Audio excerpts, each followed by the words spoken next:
Our next speaker this afternoon is a graduate of Stanford University with a master's degree in communication.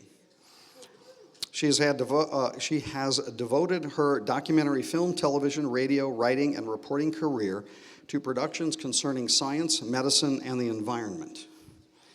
She has received local, national, and international awards, including 3 regional Emmys, a National Emmy nomination, and a WCVB, that's very hard to say, by the way, Boston Station Peabody Award for Medical and Scientific Programming.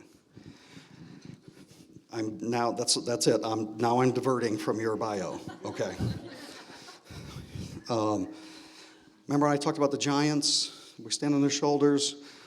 Our next speaker is one of those giants. Okay, you can only imagine what her bio looks like. It's very long. All right, if you turn on the television and watch any UFO program, you're going to see her. Okay, if you listen to the radio about UFO programs, you're going to hear her. And you might see or hear her on other topics as well. She's all over the place, all over the planet, talking about these things. You might think that she likes a lot of attention, but that's not it. That's not it, I'm telling you, that's not it. Like I talked about earlier, this is one of those things is when this gets inside of you, you're done. You're compelled to be involved in this phenomenon. We could not have recruited a person into this science more perfectly suited to do this work than our next speaker. A brilliant communicator. A brilliant person, technically, scientifically, and has the ability to talk about these things all over the planet. But I can tell you how this probably happened for her. Okay, and after I'm done, you can go, you just made that up. All right.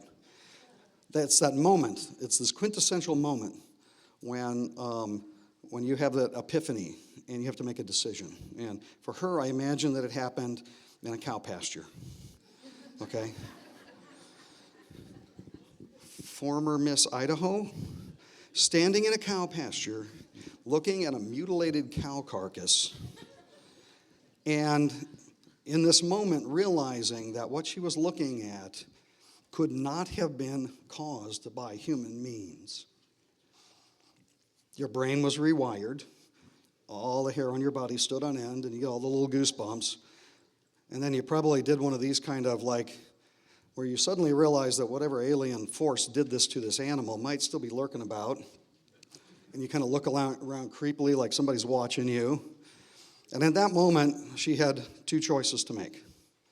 Run like hell out of the cow field, never go back, convince yourself that what you saw was normal predators or whatever the case may be, and hope that the nightmares stop someday, okay? Go into denial. That's one choice. The other choice is continue down the rabbit hole, okay? Take the red pill. And for the rest of your life, every single day, try and find the truth. And in her case, because of her talents, tell the rest of us about it in a very, very concise and professional way. Okay. Well, thank God she took the red pill. She went down the rabbit hole because I don't think there's anybody in the business that has ever been a louder, longer, stronger voice for the truth and for the questions that need to be asked for us to broaden our understanding of this universe. Okay, it's the questions that drive us. That's 4 Matrix references in one introduction. Not everybody can do that, okay? Now, we also have a little treat for you, Linda. Well, our next speaker doesn't need that much of an introduction. You know about the book she's written. You know about the documentary videos she's done. You know about the awards she's won. I hope you know that she's got a new book coming out shortly called Glimpses of Other Realities, Volume 2, High Strangeness, which you will all want to get, I assure you. And now she has the title of being the only speaker here to be here every year. Sorry, Antonio, you shouldn't have gone to Costa Rica. So, with great pleasure, as always, here's Linda.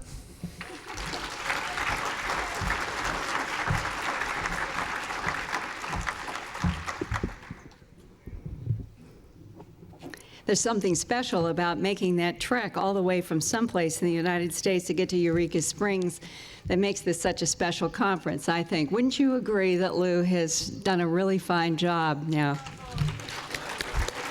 Yes, he has. Now, this is the honest to God truth. That's the longest introduction that Lou ever gave Linda. And I'm not kidding. It's true. Linda Moulton Howe. Oh, Forrest, everyone, thank you. I always feel when I'm at Eureka Springs that there are some of us who have been on this path for, this is the 30th year, and I missed one, so 29 here for me.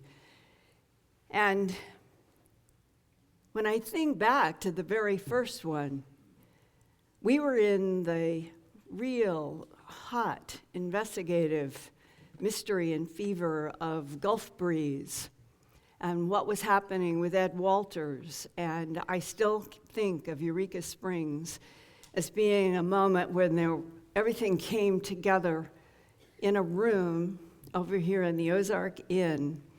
There was a retired Air Force guy. He came up and he whispered in my ear and he said, "Would you like to meet Ed Walters?"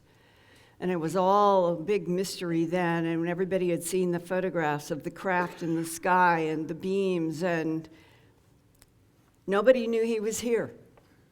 He never let anybody know that year he was here, but I stayed up all night with the retired Air Force guy and Ed Walters, hearing what had really happened to Ed Walters. And almost like Kathy Martin's sad and unbelievable story about what happened to the astronomer McDonald, who was basically driven out of a professional life with a keen mind, who knew that we were not dealing with inversions. Ed Walters was drummed out of his life, and his family broke up when, as far as I'm concerned, the attack was the same kind of attack on Ed Walters as there was on McDonald and so many people. The government has played very, very, very hardball. I have never, ever shared with the public everything that I went through in the 80s.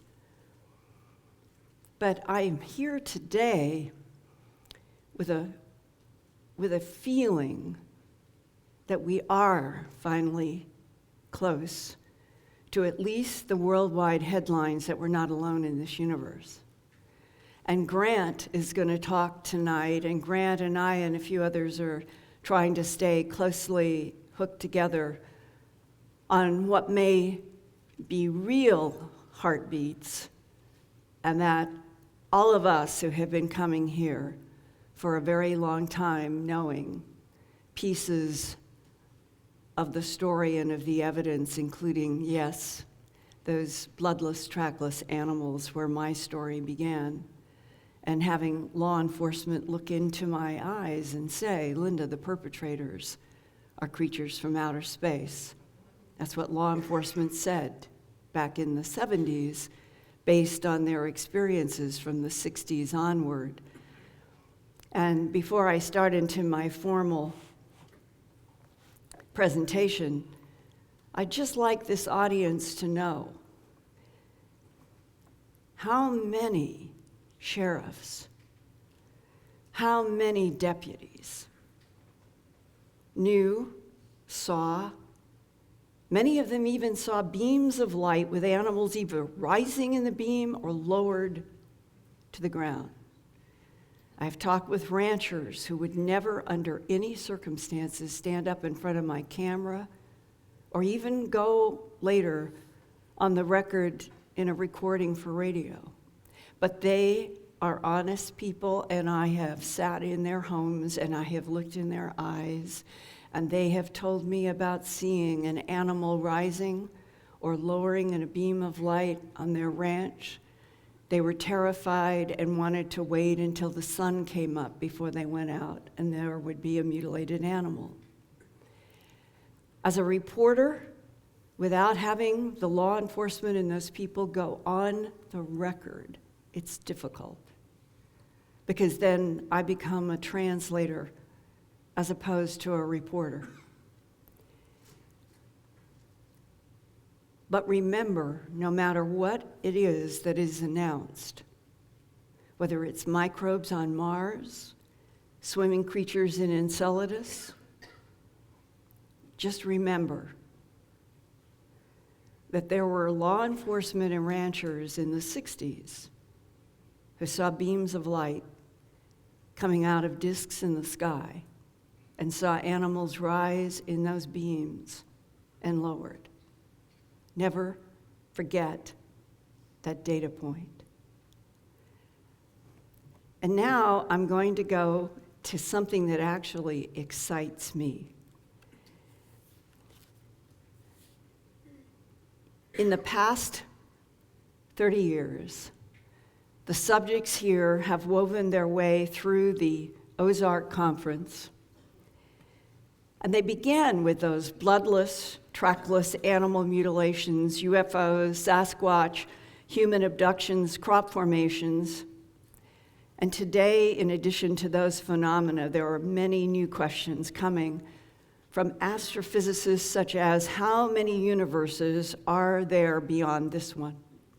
How many different dimensions echo from each universe like notes in a chord of music? Keep that as I go through. A chord of music. We could be simultaneously a note in this universe, in a chord of universes. Is there a fixed timeline from the alpha to the omega, as Albert Einstein himself hypothesized? If that were true, how could we have free will? Or are there as many different timelines as there are other universes and dimensions? And would any exist if there weren't minds and souls with consciousness creating simulations of different universes for different reasons?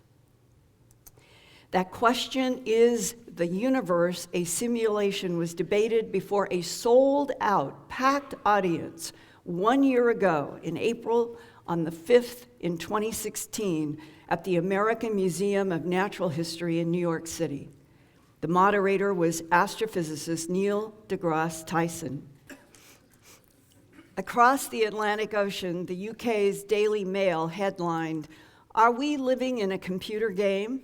Some physicists and mathematicians say the answer is more likely to be yes than not, and that eventually the simulated universe theory will even be proved."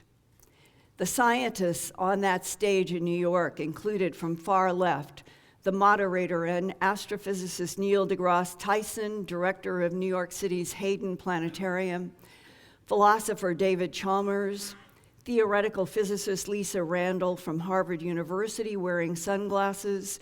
To her right was James Gates, theoretical physicist of supersymmetry and superstring theory at the University of Maryland in College Park, and then cosmologist Max Tegmark from MIT, and the far right theoretical physicist Zora Dawoodi, also from MIT. Some scientists and mathematicians are trying to see if the mathematical rules that govern our universe, such as Planck's constant and E equals mc squared, can be replicated. Can humans find replications? If they can, then it is at least possible to simulate a universe like this one. Panelist James Gate, he's PhD, he's professor of theoretical physics, researching supersymmetry and superstring theory at the University of Maryland, College Park. He asked, how could we discover whether we live inside of a matrix? And he suggests, quote, try to detect the presence of codes in the laws that describe physics. When he looked in supersymmetry equations, Dr. Gates was surprised that he does find codes commonly used to remove errors in computer transmissions to make computer browsers work on this planet today. Professor Gates asked, quote, "Why were those codes in the equations that I was studying about quarks and leptons and supersymmetry? They could even be embedded in the essence of our reality. If this is the case, we might have something in common with the Matrix science fiction films, which depict a world where everything human beings experience is the product of a virtual reality generating computer network," close quote. The Matrix, the original 1999 movie, depicts an Earth future dominated by robots in this century, the 21st century, and that the robots rebel against the Homo sapiens sapien that are ordering them around. The robots in the Matrix forced human minds under control by cybernetic implants that connect to a simulated virtual reality that they called the Matrix, that humans could not distinguish from the actual baseline reality. Physicist John Archibald Wheeler, born 1911 and died 2008, was an American theoretical physicist at Princeton University, best known for linking black holes to cosmic objects in gravitational collapse, and for the simulated universe concept. He was the first, and he called it from bit. He was the first. He compared the universe to bits in a computer program in which everything from quarks to galaxies to humans are a 0 and 1 information system. And here is his very famous original quote. "The it from bit principle symbolizes the idea that every item of the physical world has at bottom an immaterial source and explanation." Think of all of us have been exposed to the idea that the only reason that our flesh hits with the wood and we call it solid, that if we moved Planck's constant one tiny decimal point, my hand would go right through this. It would be all energy from our point of view. So we're on this tiny, tiny, thin line with Planck's constant, that the distance between the atoms, the protons, the quarks, the distance between them in what we call the atom is just precise through the universe, so that this basically large, spacious thing between the atoms can interact, because we're in a universe in which Planck's constant is that fine.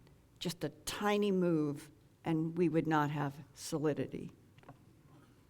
And so, that which we call, continuing with Wheeler, that which we call reality arises in the last analysis from the posing of yes, no, plus or minus questions, and the registering of equipment-evoked responses, meaning all things physical are information theoretic in origin.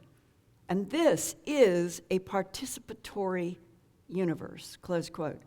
Consciousness affects what happens when they try to study atoms. At the Recode Code Computer Conference in Los Angeles, California, on June 1st, 2016, one speaker was Elon Musk, owner and CEO of SpaceX and Tesla. He was asked about the simulated universe hypothesis, and he said, quote, "The odds that we're in a base reality is 1 in billions," close quote, meaning that Elon Musk thinks that the odds are high that we are in a simulated universe. Further, Elon Musk said, quote, 40 years ago, we had Pong, 2 rectangles and a dot. That's where we were. Now, 40 years later, we have photorealistic 3D simulations with millions of people playing simultaneously in these black box generations, and it's getting better every year. And soon we'll have virtual reality. If you assume any rate of improvement at all, then the games will become indistinguishable from reality, close quote. And that's why Elon Musk and others from Silicon Valley hypothesize that what we humans think is reality is actually an advanced intelligence's giant computer simulation. So what evidence is there that we are living in a simulation matrix? First, artificial intelligence to build robots is right now using human brain mapping. Also, virtual reality headsets are being developed to put people anywhere the virtual reality software creators manipulate zeros and ones. Reinforcing the hypothesis that our universe is a computer simulation are the underlying math rule sets behind everything. Rules include the speed of light at 186,000 miles a second. NASA Jet Propulsion Lab scientist Rich Terrell says the universe does behave mathematically from the subatomic to the macro. Quote, "It is broken up into pieces of subatomic particles like a pixelated video game. Even things that we think of as continuous, like time, energy, space, volume, they all mathematically have finite limit to their size. And if that's the case, then our